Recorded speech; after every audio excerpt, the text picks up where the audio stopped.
Is conservatism nothing but classical liberalism? Are conservatives now a bunch of nationalists? Check it out. One of the concepts that you see emerging in the Enlightenment with those figures I mentioned and others, obviously Adam Smith is very important in this as well, is this idea that Montesquieu called it doux commerce, that commerce would be the cure to wars and conflicts among nations, right? The traditional institutions of Japan and the United States and Germany are all going to be quite different. So there's a particularism to conservatism, which distinguishes it also from universalist ideologies like liberalism and Marxism. What's dangerous is multiculturalism in the sense of having multiple competing value systems. As Aristotle put it, the freedom to do whatever you want does not guard against the evil in man's heart. True, right? I think they sometimes underestimate human potential for bad behavior, and they underestimate the role that culture and tradition plays in forming human beings. Concepts with Shawn Whatley. Welcome to Concepts. My name is Shawn Whatley, and today we have Dr. Alexander Rosenthal-Pubul. He joined us today from Spain. He's a professor. He's taught at a number of European universities as well as some in North America. He's currently a lecturer for Johns Hopkins University, and he does this from Spain. His specialty is European intellectual history and political thought. I caught up with him today to discuss his co-written book called The Wisdom of Our Ancestors, Conservative Humanism. And that word humanism got me stressed. I thought, oh my goodness, is there such a thing as conservative humanism? The rest of the title is Conservative Humanism and the Western Tradition. So fascinating book, not for the faint of heart. He and his co-author tackle the thorniest issues currently in the conservative intellectual movement. What do we do with this tension between nationalism and universalism, or universalism and particularism? Are we only about a country, a specific region, or do we have ideas that impact the whole globe? Talk a lot about Fukuyama. Fukuyama, as I've said before, is kind of the high priest of modern liberalism, and so they tackle many of his ideas. But I think you'll find it fascinating to hear Alex talk about his ideas on humanism. So a classical version of humanism, a Christian version of humanism, and then a modern secular liberal humanism. We spend a lot of time talking about ancient liberty versus modern liberty. And then we talk about conservatism as the via media between nationalism and cosmopolitanism. So fascinating discussion. It's helped me think more clearly on what we're trying to achieve when we want to develop an intellectual conservatism for North America. There's more work to be done, but I think this book helps, and I hope you enjoy Dr. Rosenthal-Pubul's comments here. I found them very helpful. So, on with the show. Welcome, Dr. Rosenthal-Pubul. Thank you very much. I'm glad to be here, Shawn. Beautiful. So we're going to be talking about your book that you co-authored. It's called The Wisdom of Our Ancestors, Conservative Humanism, which is a subversive word to have in your subtitle, Conservative Humanism and the Western Tradition. It seems like you picked a number of hot-button issues in the conservative movement right now. You tackle nationalism versus cosmopolitanism. You tackle humanism and say, wait a second, there's actually a good version of that. Liberty, ancient liberty, modern liberty. At one point you say liberty and law seem to be in tension. But I'd like to jump in with your chapter 6, and it's titled The Conservative Via Media. And on page 122, you mention Immanuel Kant and his work, Perpetual Peace, a Philosophical Sketch. And Kant said that we need a global federation to bring peace, a system of international law. And on the next page, both he and Fukuyama, by the sound of it, quote, looks forward to the replacement of politics by economics. Explain. Yeah, no, it's actually a fascinating topic. And I think in some ways, I think of Fukuyama as sort of the prophet of fulfillment, and people like Kant and Montesquieu and Condorcet during the Age of Enlightenment as sort of the prophets of the future in some sense. So basically, one of the concepts that you see emerging in the Enlightenment with those figures I mentioned and others, obviously Adam Smith is very important in this as well, is this idea that Montesquieu called it doux commerce, that commerce would be the cure to wars and conflicts among nations, right? And also that by knitting the world, how do we get to peace, right? So for Kant, by knitting the world together in a system of global trade and commerce, you create interdependencies. This is a theory that's still with us, that economic interdependency averts wars and conflicts. And therefore, you would get to a system of world peace by way of fostering economic interdependencies and creating a system of law. And in certain ways, I think that's exactly the project that we saw emerging with, we could say, the era of liberal hegemony at the end of the Cold War, right? So what you see is a tendency for borders to become porous, for, just as the liberals had wanted, cosmopolitanism, for goods and capital, and to a large degree persons as well, to move across ever more porous borders, the creation of international institutions. You could think of the European Union, the World Trade Organization, and so forth. And America, during this period at the end of the Cold War, saw its role as more or less shepherding the world toward this universal, as Fukuyama called it, end of history, in which the conflicts and ideological divergences had been surpassed by the universal triumph of the liberal order. So I think that that's basically a starting point. Yeah. And there's so much there when we start talking about Fukuyama and his Hegelianism, and feel free to go into that at some point as it comes up. But you mentioned commerce, and this has been a pet peeve of mine. And some of my guests have said this too, that especially in the North American context, when we say conservative, we immediately go to commerce, and we assume that commerce is the substructure of society, which is, of course, a Marxian term, right? That everything else just sits on top of that. And on page 130 of your book, you say this, quote, "Some self-subscribed conservatives identify conservatism with liberalism," end quote. So I wonder if you could expand on that. Yeah, I mean, there are logical reasons why conservatism got identified to some degree with classical liberalism.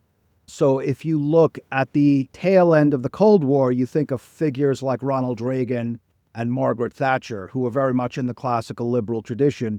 And the conflict would have been between, we could say broadly, the capitalist or classical liberal free market world and the communist or Marxist world. Although, as you're saying, if you focus on capitalism, on an economic system as the core of conservatism, to some degree you're sharing in the materialism of Marxism. I think that a large part of that fact, that conflation, we could say, between liberalism and conservatism, is the fact that the United States became the dominant Western power, and America was really forged in a classical liberal tradition, the tradition of the founding fathers. And it wasn't our goal to critique classical liberalism, but rather more to distinguish conservatism. If you define conservatism as classical liberalism, you have a lot of trouble making sense of why, say, Count von Metternich is a conservative, or Bismarck, or even, I would say, Burke, Edmund Burke, in many respects, de Maistre. The conservative tradition arose in some respects as a reaction to aspects of the Enlightenment, and most particularly the French Revolution, which could be called in certain respects a certain iteration of a liberal concept, although I would say a problematic one. But the point is that we can't really make sense to this is very Socratic. To come up with a universal definition, you have to describe what's common to all instances of the thing, and that's not liberalism. Although you can certainly have conservatism, which takes on board liberal concepts, but it's a matter of conceptual distinctions. So you have a working definition of conservatism in your book, and maybe we'll bring that out right now. And when I was reading it, especially towards the front of your book, I thought, oh, this is really feels like a European definition. But then in some of your interviews and your podcasts with your co-author, who is teaching in an American university right now, you got your undergraduate degree, I think, at Princeton. Yeah, So and you're I very, grew up in the U.S. too, so. yeah, yeah. Yeah. So pull this together. Give us your working definition, which I think is really useful, and then help us understand how maybe there is a conservative set of ideas that exists, but maybe is not fully highlighted in the North American context. Precisely. And I think so. What I think is the commonality, right? The quiddity, to use a philosophical term, the essence of what's common to all forms of conservatism internationally is this idea of the defense of ancestral traditions, right? The defense of of tradition, which and therefore of traditional ways of doing things, of traditional institutions. And that obviously gives us enormous variety because the traditional institutions of Japan and the United States and Germany are all going to be quite different. So there's a particularism to conservatism, which distinguishes it also from universalist ideologies like liberalism and Marxism. Nonetheless, I think all forms of conservatism have this idea of that there's something that we received from our ancestors from the past, and our role in our generation is to guard it in trust and pass it on to a new generation. And therefore, all forms of conservatism tend to venerate those institutions that are most important for the conservation of a given tradition. And we basically distill those into the so-called trinity of tradition, which is a family, which obviously, even in just the biological sense, is the way in which we bring children into the world and raise them, right? Then you have religion. Every major world civilization has kind of a core religious tradition, right? Whether you're looking at Christianity in the West or Islam in the Middle East, Hinduism in India, that is central to the whole culture complex, as Christopher Dawson said. And the third would be education, which is how we traditionally form the next generation in the ideas and values of a given culture. So I would say, for example, the classical tradition of education that goes back to ancient Greece and Rome and remained dominant into the 20th century would be the prominent Western tradition of education, from which the liberal arts tradition and so forth. Yeah. So in a nutshell. Yeah. Now, you mentioned education, the Enlightenment. This is another one of my pet hobby horses is pedagogy, and how the Enlightenment really downplayed the metaphysical questions. Why are we here? Who are we? What does it mean to be a human? How should we live? What does it mean to live a good life? And so when you say education, are you thinking in a John Dewey, very practical, technical skills kind of education? So just expand on your vision for what a conservative education might look like. Yeah, well, so when I think of education, like I mentioned, I touched on the idea of the classical tradition. Why is that important? Well, so the Greeks called it paideia, the Romans called it humanitas. And what they meant was an education which is not focused on, let's say, acquiring technical skills for a job in agriculture or industry, but the formation, the way Werner Jaeger put it, the German classicist, the education of man to his true form, right? So the full development of human faculties, what is particular to man, which would be particularly the intellectual and moral faculties, the intellectual and moral virtues, aesthetic capacities, right, to appreciate poetry and art and all these things that bring about the development of the full range of human powers, which relates obviously to the humanist question. And if you look throughout history, this tradition has been foundational to the West, right? So it has a Greek origin. It was taken up by the Romans, central to their system of education. It continued in the liberal arts tradition of the monks of the Middle Ages and became incorporated into the faculties of arts of the Middle Ages, and then became central to Western secondary and university education, and was really dominant up until the 20th century and was a tremendous fuel for Western achievement in science. I mean, even people like Werner Heisenberg and Max Planck were educated in the classical German gymnasia, to give you an example. But of course, in literature and in philosophy and in so I would say that this is the classical tradition, to my mind, is the equivalent of what, say, the Confucian tradition would be in China, right? This millennial tradition that forged the culture and produced a certain cultural type, we could say, right? The type of the Chinese, traditional Chinese person is formed by the Confucian classics, and the Western type has been formed by the Western classics, as makes a certain amount of sense. No, I love that. And the reason I like highlighting this, and I like mentioning it over and over, is that one of the core liberal ideas, at least as I understand it, is that we're born with this fully formed sense of reason. And you just need to give me the facts. I'll figure it out myself, and we're good to go, and let me get on with it.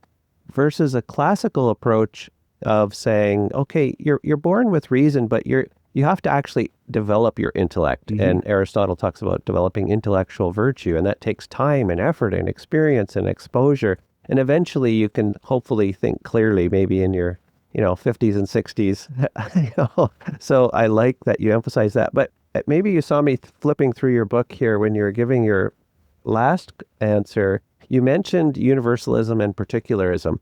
And this is something that's been bugging me, and I've asked many guests about it. And you deal with it right in your chapter. So on page 135, quote, "The fundamental questions are then between universalism and particularism, liberalism and nationalism." And then, end quote. And then on page 137, just 2 pages over, you say, quote, "How does conservatism reconcile particularistic attachments with universalistic moral claims?" End quote. And you talk about Edmund Burke and his concentric circles. And then just finally here, 1 page over again, you talk about how the conservative tradition actually incorporated both the particularities of the Christian and Greco-Roman culture, but developed some universal ideas as well. And then in fact, the last page of your chapter, you talk about how we're supposed to have love for our neighbor and not so much love for people who are far off. And you say liberalism is, quote, "love for the far off." You're actually quoting Berdyaev on that. But love for the far off, for man and humanity in general, is love for an abstract idea and not love for man. End quote. So I wonder, maybe I've given all your thoughts on universalism and particularism from your book, but I thought that was brilliant. So I wonder if you could tell me if I've got that right and just expand on that, because one of the core pillars of liberalism, at least Fukuyama puts it right on page 1 of his most recent book, and John Gray talks about universalism as being a core idea. And yet especially my Catholic friends, they say, no, Shawn, we're really big on the universalism. And I say, yeah, but the whole basis of your belief system is on a particularity. And so you juxtapose those two concepts in a beautiful way. You make sense of it. So expand on that. I mean, interestingly, this was actually an intra-Catholic debate that came up with J.D. Vance and our current Pope, which was the Ordo Amoris, which is a topic that we discuss. So first of all, I mean, the West has two, we could call them particular traditions, the classical Greco-Roman tradition and the Christian tradition, which of course has a connection with the Jewish tradition.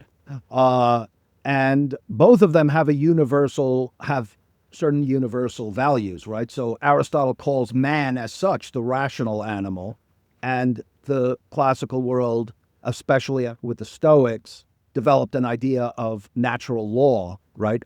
Moral principles that would bind all of humanity in such sense that you see in Cicero, among others, well stated, and then was taken up by, say, Thomas Aquinas and Christian thinkers. And then, of course, Christianity has the idea of the universal church, right? Jesus Christ offering his life for all of humanity, and the idea that ultimately love or charity should be extended universally, right, in some sense. But where the Ordo Amoris, which is a concept you can find in St. Thomas and also taken up in other ways by conservative thinkers like Burke, is the idea that there's nonetheless an order of charity, right? So, for example, it would be abnormal to take care of someone else's child before your own child, which doesn't mean you're excluding that child from your charity, right? But you have a privileged responsibility for the particular communities of which you are a member. So the reason I find it such a fertile theme is that it's a via, like you kind of touched on, it's kind of a via media between a kind of cosmopolitanism where we suppress particular loyalties in the name of just this universal humanity, right? Which often involves, in practice, secular cosmopolitanism, meaning getting rid of religion and national attachments because those things are said to divide people. But at the same time, it avoids the danger in certain kinds of nationalism that we've seen in history, which is things like xenophobia and a kind of pure tribalism, where you only care about your own tribe, your own those who share your blood, which has been a danger historically on the right, we could say. And so in that sense, I would say Edmund Burke, when he talks about the little platoons and how our affections for our own community move outward until they ultimately, at the end, embrace humanity of the whole, which explains some of Burke's humanitarian concerns for the people of India. In the Hastings case, he was in favor of the abolition of slavery, those kinds of things. So those kinds of universal concerns are not inimical to, I don't think, to certainly a Christian-inflected conservatism. But at the same time, neither are our attachments to particular communities. Right. So that's what I would say. Right.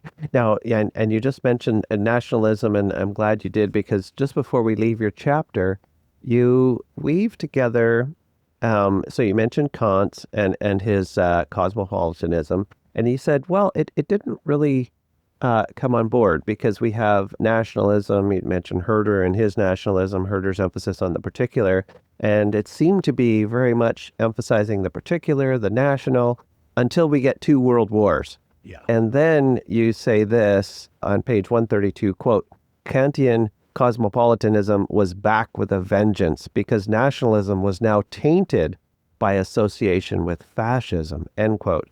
But then you say, hang on a second though, the next paragraph you say, then we have the global financial crisis in 2008. Yeah. And then and the top of the next page, we have the 2015-2016 migrant crisis.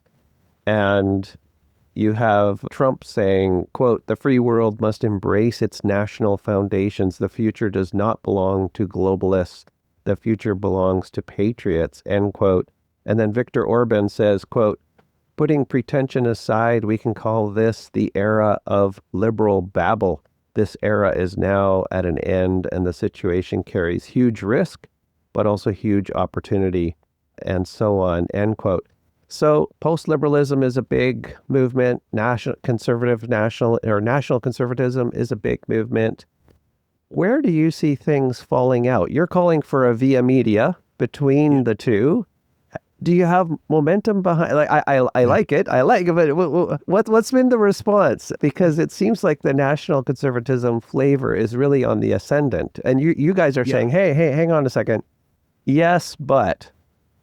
Exactly. So I would say this is part of the spur of the book for our book, I think. So on the one hand, you had the tendency, particularly at the end of the Cold War, but still holding on in some circles, the identification of conservatism with liberalism, the classical liberalism. And then you have the backlash, right? So there are many concerns about mass immigration across much of the Western world for the economic impacts of outsourcing from a completely free trade kind of system, what's sometimes called, I guess, the neoliberal system of just porous borders and diminished sovereignty, right?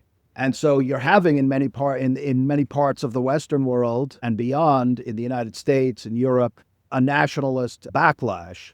So the thing is that I don't think either liberalism or nationalism can be fully identified with conservatism. And again, you can look at it, the examples like the Habsburgs, who were very anti-nationalist, very concerned about the rise of nationalism. what is the danger? The danger in nationalism is, again, making an idol of the ethnos, or an idol of the nation as the highest value. So I would say conservatism would defend the traditional idea that you find in Thomas Aquinas and Cicero of pietas, of a patriotic loyalty to the nation, but would not make the nation into the highest of all values, because then what you end up with is essentially what you find in Dugin, which is a kind of cultural relativism, where each culture and each nation creates its own morality, and that can go in a lot of very ugly directions if you think that one through. So it's not so much, I would say, a comment about practical, what prudential judgments people should make about how to deal with an immigration crisis or something, so much as a general cautionary tale about what happens when the nation becomes, the highest of all values, which is not, I think, the traditionalist conservative approach. Right. Now, you mentioned Dugin. I'm not going to go down that rabbit trail, but I have to say, for people who are watching or listening, you do deal with Dugin, sort of the philosopher of Putin, and he's got some interesting ideas, angelism. So kudos to you guys for trying to tackle all these gigantic hot button issues in 200 pages. I don't know how you managed it, but yeah, I apologize. I'm not going to go down the Dugin rabbit trail right now. In some ways, though, he's sort of the anti-Fukuyama. Like if you want the extreme opposite of that, that's sort of his. It worries me a bit when you say that, because I often think that maybe I'm becoming the anti-Fukuyama. but I'm not Dugin. I'm not Dugin. Yeah. But when you mentioned the country or nation defined by ethnicity, and you also highlight Roger Scruton in your book in many places, and Scruton is certainly one of my heroes. He's different than the Canadian conservatism, but in his book, England and Elegy, which I just love, I'd encourage everybody to read it. He says that we're not joined by ethnicity. We're a country of strangers joined together by a set of manners. And so I'm wondering, do you think that's a healthy form of nationalism, if you will? I know Scruton didn't even like the word nationalism. He said there are too many risks with that term, but he definitely promoted a love for England, a love for home, a love for the country. So go ahead. I mean, one of the things I've heard Scruton emphasize is that, let's say, the integration of immigrants is not a biological issue, it's a cultural issue, right? Right. So people in principle of any background should be the things that we mentioned, right, in terms of family and education and even religion and all these kinds of issues are all things that people can take on and integrate. At least we could say a respect for those things. And so I would say that what's dangerous is multiculturalism in the sense of having multiple competing value systems within a given society, right? Where that integration process does not occur. So that's where I think that the danger lies, and where also we deny the identity of the country we sort of erase the identity of the country in order to have the sort of universalist identity that actually is kind of incoherent. Yeah. No, totally. And so that leads us to your next chapter on liberty and history. So when you say integration and we have a shared culture, my libertarian friends are saying, whoa. Now you're forcing your idea of how I should live and what my freedom is for. So I wonder if you could introduce us to this struggle right at the core. Where's the quote that you have here on page 150? You talk about liberty and you say the classical approach is that we are free for something, whereas the liberal approach would be to say, no, you're just free. That's kind of an ultimate social virtue. And on page 50, you say this, quote, law and liberty are here inversely proportional and locked into a zero-sum game, end quote. And that's right after your paragraph on Bentham and saying how we need to avoid coercion of all sorts. So expand on this liberty and our quest to be free from coercion, but we've lost sight of this idea of liberty for something. So Yeah. talk about that. Yeah, sure. So if we think of the liberal, we could say the classical liberal idea of freedom, it's really a negative idea of freedom. So you're free to the degree that nobody obstructs or coerces your external actions, right? So if we go back to the classical world, we could start with Socrates and Xenophon's Memorabilia. He asked the question rhetorically, would you call that man free who was a slave of his desires? So this idea of kratia or self-control, we could say, being the master of yourself, was really the classical idea of liberalism. Now let's think of these two ideas in relation to virtue, right? So in the first idea of the classical liberals, there's really no inherent relationship between being able to do something, having the power to do something, and acting virtuously. There's no inherent connection. But in the second of self-mastery, there is, right? Like if you control your fear or you control your lust or your passions and so forth, that is more or less the process of developing virtue. Now, I don't think we were arguing that negative liberty doesn't have a place. I think most of us would prefer to live in societies where there's freedom of religion and where there's freedom of expression to a large degree and those things. But the point is that they're not intrinsically good. The mere fact that you can say something doesn't mean that you're doing something virtuous. As Aristotle put it, the freedom to do whatever you want does not guard against the evil in man's heart, right? So the issue is that one is supplementing, we could say, the modern liberties, where we tend to think of it just being a good thing to be able to do whatever you want, but that ultimately is destructive of a society if there's no moral discipline, versus the deeper liberty of classical liberty, ancient Greek, as expanded in the ancient Greco-Roman world, of being master of yourself and mastering your passions. Yeah. So it's about harmonizing those two. The more virtuous you are, the more a society can tolerate liberty in some sense, right? Yeah. Right. What is it? Tacitus, did he say the worse the people, the more the laws? Or I've ruined the quote. You talk on page 155. You talk about did you say alcoholic? Yeah, the loss of agency. Yeah. No, that's not the right page.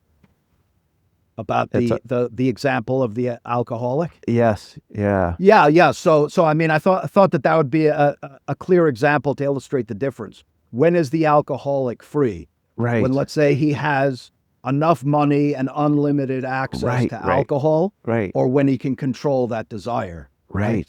So that illustrates the difference from a negative liberty standpoint. If you give him enough money and he has unlimited access to alcohol, he's free because nobody is obstructing his desires. Right. But I think intuitively we can see the Socratic logic that in fact this person is enslaved. Yeah, and so tied with that, so my roots, I thought I was a libertarian at first, mostly from my background in healthcare. I was just so anti-controlled, central control. I'm maybe almost an anarchist or anarchist adjacent, and then I realized, hang on, I guess that maybe that's not really what I believe. But so I've read a ton of libertarian stuff, a lot of them economists, and I forget who wrote this book with the title "The Myth of the Rational Voter." And so it seems like our freedom-loving friends are very big on freedom, agency, just let people do what they're going to do because they have their own sense of reason. But then they also, at the same time, write books saying voters aren't rational anyways. So have you ever sorted that out in your mind? How it seems like the same camp that emphasizes freedom and rationality is also very quick to say, yeah, but these plebes are really not rational at all. Right. Have you sorted that out? No. I mean, it's a fair contradiction. I think that there is the Enlightenment had, we could say, I mean, the idea of humans as being potentially rational obviously has classical roots in Greece, but Aristotle also said that because that gives us moral agency, we can ascend to the divine or sink to the bestial or below the bestial. right? Right. And so I think what the issue with the Enlightenment, which, like any great era, produced positive and negative results, is that it has an optimism about human nature. I also think a lot of the economic classical liberals have a reductive homo economicus kind of view of humanity where they ignore the importance of culture, right? So, for example, with the immigration debate, it's reduced to just there's a need for a labor supply because there's falling birth rates here and we need labor. But of course, you also have to take into account the issues of cultural, bringing different cultures together. How do you integrate? There's other kinds of issues which are, we're cultural beings as well. So I think they sometimes underestimate human potential for bad behavior, and they underestimate the role that culture and tradition plays in forming human beings. But as you're saying, nobody can really avoid the fact that human beings are often irrational. And so we have to deal with the fact they don't always behave as the theory would suggest they ought to behave, right? Yeah. Me included. I'm irrational as All well. of us, yeah. And so you mentioned Enlightenment again, and this reminds me of a sentence. I can't find it as I'm flipping through right now, but you say that you're taking an appreciative inquiry approach to the Enlightenment. You're saying, there are many good things here, push back against some of the extremes of authority, shall we say, and you're hanging on to conservatism. It reminds me of G.K. Chesterton's quote that Christianity got over the trouble of combining furious opposites by keeping them both and keeping them both furious. And so you've got the Enlightenment and conservatism, and you justify that position of holding these furious, what are at times, I think, furious opposites. Yeah. And you say, well, yeah, but this is what the West is, right? We hang on to the Greco-Roman tradition and Christianity, and those are furious opposites too. So I wonder if you could expand on it's the via media, but it's more than that. You're actually saying we're hanging on to both. It's not a compromise. It's not a Canadian stand in the middle of the road kind of solution. You aren't saying that. You're saying hang on to both sides of the road. Yeah, well, in some ways, Catholicism is thought of as the both and strand of Christianity that you see, faith and works. And it's also, I would say, it did not want to jettison the Greco-Roman tradition. Figures like Augustine and St. Thomas Aquinas were deeply formed by the Greco-Roman world. And would say that when we look at something like the Enlightenment, there has to be a sifting. What in this can we take? Can a conservative accept? And what elements kind of need to be jettisoned from a conservative standpoint? So, there's obviously things, and think about things like the humanitarian reforms of the law and getting rid of breaking people on wheels. Think of things like the civic emancipation of the Jews and the increases in religious toleration and religious freedom and so forth, right? That now the Catholic Church itself champions, right? There were obviously positive reforms in the Enlightenment, and also, I think we have to say that modern economics and technologies, has produced many positive benefits in terms of medicine, communications, transport. There's a wide variety of things that I don't think we would want to jettison, as well as increasing prosperity. But there's also deeply problematic elements of the Enlightenment. Maybe to start with, just its progressive notion that we can now jettison the Greco-Roman and Christian traditions because now we have liberalism and we don't need those anymore. And also it's particularly the French Enlightenment, a very strident secularism and materialism that we argue is actually incoherent. Because if you believe that human beings are nothing more than matter, just nothing more than arrangements of atoms that happen to come together in the right ways, where do these rights that you prioritize come from? What makes human beings special? And I think what you see, unfortunately, is the working out of that logic where, well, we're not really special. We're just one more animal. And perhaps even some of the dire things that went on in the 20th century were a result of the loss of the transcendent horizon, right? The loss of the sense that there's something special, that human beings have a unique dignity and so forth. So the contradictions within the Enlightenment, as well as its assertion of its finality, of all of history moving toward the Enlightenment, a very progressive view of history as inevitably moving toward, this end state is not really a conservative vision, which is obviously built around reverence for the past and reverence for the traditions of the ancestral. Yeah, Hegel and the arc of history. We're not about that. Yeah. So you mentioned humanism, and that's where we're going next. But just before we go there, you have a beautiful quote, one of my favorite. I should try to memorize this. But from Edmund Burke, page 159, talking about the Enlightenment of philosophers, and he says, quote, that you put this in your book, quote, "We are not the converts of Rousseau. We are not the disciples of Voltaire. Helvetius has made no progress amongst us. Atheists are not our preachers. Madmen are not our lawgivers," end quote. And so, to your point, there are many things we're not accepting in the Enlightenment, but also to your point, there's an appreciative, there's a sifting. I like that word you used. There's a sifting that's necessary. So bring us now to your very subversive thought. When I started reading your book, humanism, I mean, that's a swear word, right? There's nothing good about humanism. And then you say, hang on a second, you don't know what you're talking about, Whatley. There's actually a good humanism, and there's a classical humanism and a Christian humanism. So give us that story. I think it's really important.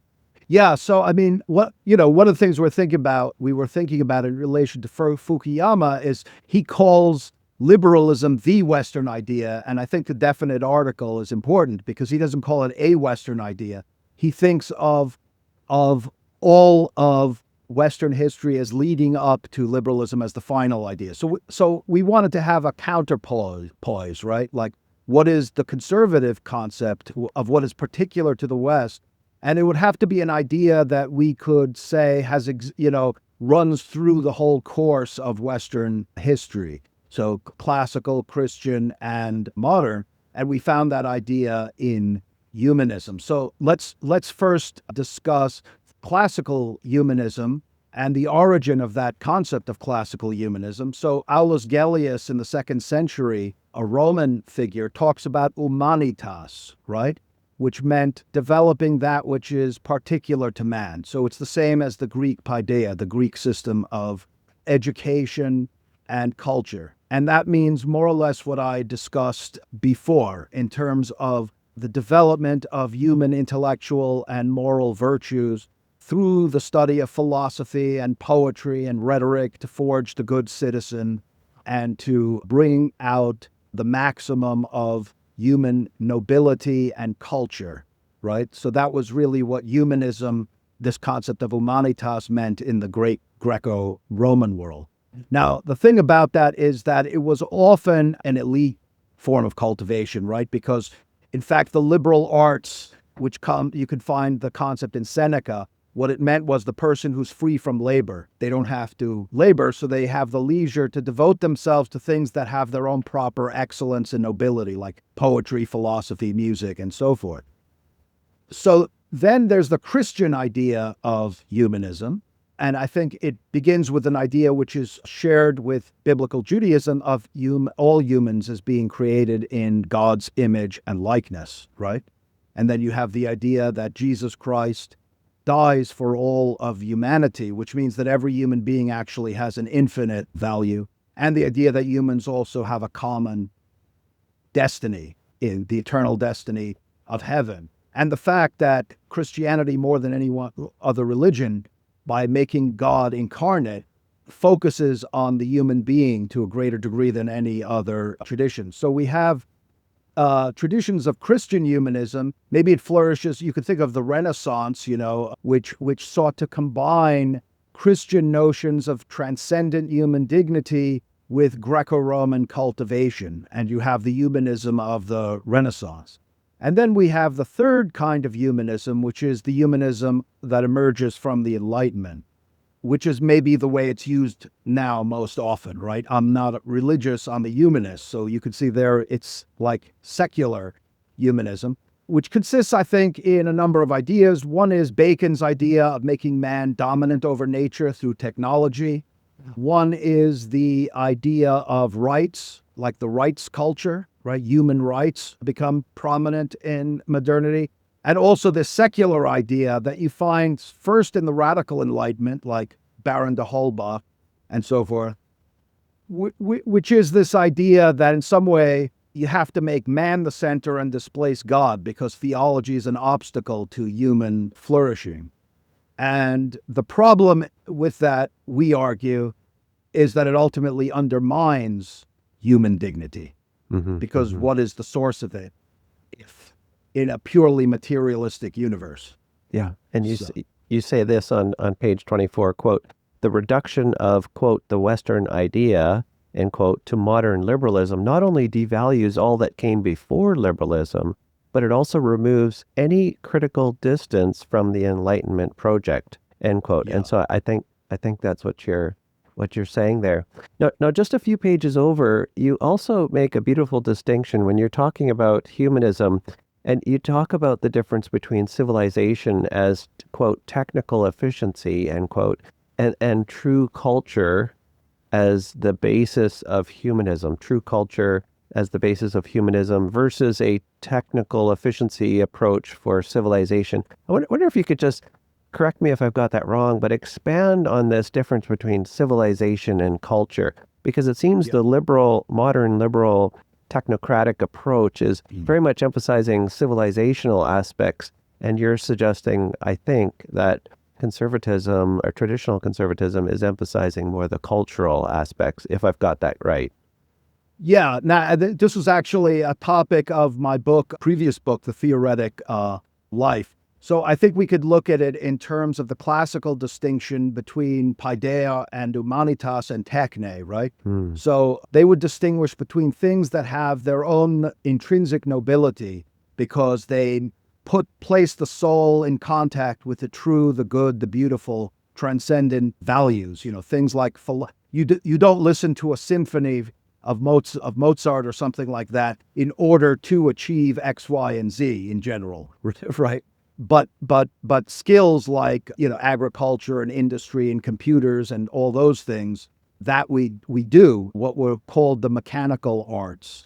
So there has been, I think, a tendency. One of modernity's deepest tendencies, going back to Bacon and Descartes, is the idea that the purpose of knowledge is utility, right? That the purpose of knowledge is centered in technology and economics. Wealth creation and technology. Now, there's nothing intrinsically wrong with these things, right? But the problem is that they're fundamentally means to ends, right? I mean, efficient communication, efficient transportation, even large bank accounts are not really ends in themselves. You use money in order to achieve things. Now, what is it that you're achieving? And so what's lost is the paideia elements, right? The liberal, the humanities, for example, I think are in crisis throughout the West. So the human being, and also that I don't like the idea of human beings being instruments for something else, right? Instruments for wealth creation. The humanist tradition treats human beings as ends in themselves, right? Yeah. The cultivation of man is an end in itself. Yeah. I'm glad you use that word instrument. That's one of the words I wrote down here. Instrumentalism. You talk about the purpose of knowledge and techne leads to an instrumental view or approach to knowledge. And it ends up pulling humans into that. Humans end up as, abstractions for whatever technical thing that we can do in an assembly line or as a widget within civilization itself. Yeah. But then related to that too, another one of my themes I keep coming back to is not just the purpose of knowledge, but the nature of knowledge. So if we emphasize techne, it seems like we also overemphasize episteme and book knowledge, propositional knowledge, as opposed to practical knowledge, phronesis. And the only way you get at phronesis is by experiencing or by working alongside. So I'm thinking my background in medicine, and maybe I'm riffing off of Alistair McIntyre here, how the virtue of being a good doctor, the virtue of being a good professor comes out of being a professor and working alongside other professors. It's like riding a bike. You become a great bicycle rider by riding a bicycle, not by reading textbooks on the physics of bicycle riding. Yeah. And that's emphasizing the cultural side, but it's frustrating for our technical friends who say, yeah, but how can I put that into a policy, right? I need to put it into law. Anyways. Yeah. I mean, they're not necessarily mutually exclusive. So you think of like Cicero was both a Roman statesman and a lawyer who was involved in a lot of practical stuff, but also deeply liberally educated. So I think what Jose Ortega Gasset spoke about the barbarism of specialization, right? And one of the features of our age is we get people who almost can't talk to each other because they're all sort of specialized in their particular tasks. Whereas before there was a kind of universe of discourse that, a doctor, a lawyer, a professor, a poet, they could all get into a room and have deep conversations with common reference. To some degree, we become technicians in the economized type of worldview. So. Beautifully said. Beautifully said. Oh, I love that. And so just for listeners, disabuse yourself of humanism being a swear word, terrible word. And actually, there's a much richer and nuanced understanding there. I'm feeling a little pressured because we are winding down. We're getting close to the hour. And I want to talk about, there's two remarks in your concluding chapter. And you say this on page 183, quote, The West is losing credibility. China knows the most woke companies in the United States will be submissive as soon as profits are threatened. Russia is reverting to its ancient self-image as the third Rome and outflexing the West, confidently expanding militarily, commercially, and religiously into Turkey and the Middle East. And then the shenanigans around Brexit and the EU is anti-democratic. So you're saying, listen, we need to wake up. And then on the next page, you say this, quote, there is a tendency in some conservative quarters to think pragmatically. Intellectual coherence does not matter as long as you win elections. What is the point of winning elections if you lose the culture and also do not stand for anything coherently conservative? End quote. So big punch there at the end. Expand on that. Yeah, well, so there's a kind of conservatism which is sometimes thought of as positionalism, where conservatism is kind of managerial and just about preventing things from going too far or from being pushed further on. So I think that part of it is need to know what it is that they're standing for, right? There's a danger, I think, of because conservatism is not sort of doctrinally ideological in the way that Marxism or even liberalism can be. There's a tendency to think of principles as something that you really don't need and just sort of engage in pure managerial praxis.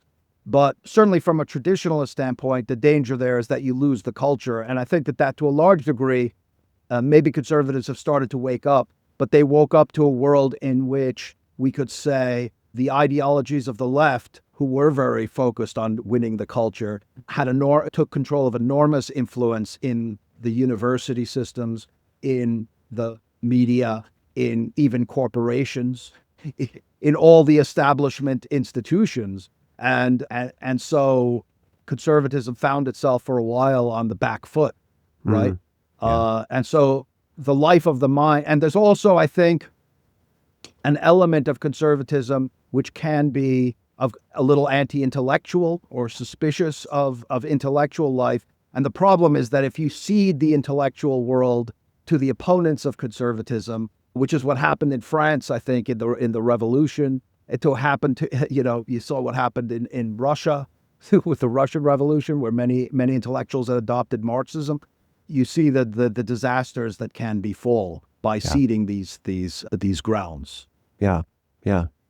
So, and just building on this is my last question. I ask everybody this. I want to know what have we missed? What's worrying you? What's keeping you awake at night? So you put a lot of time and effort into writing a book that is really, I suppose we could say, yes, it's an expression of concern for where Western democracy is going, but it's also directed at conservative thought. And you're saying, hey, you guys, either you're not thinking about everything as you should, or you're not sophisticated. You're not as sophisticated as you should be, or perhaps it's more aspirational. You're saying, hey, there's these other areas that you could look at.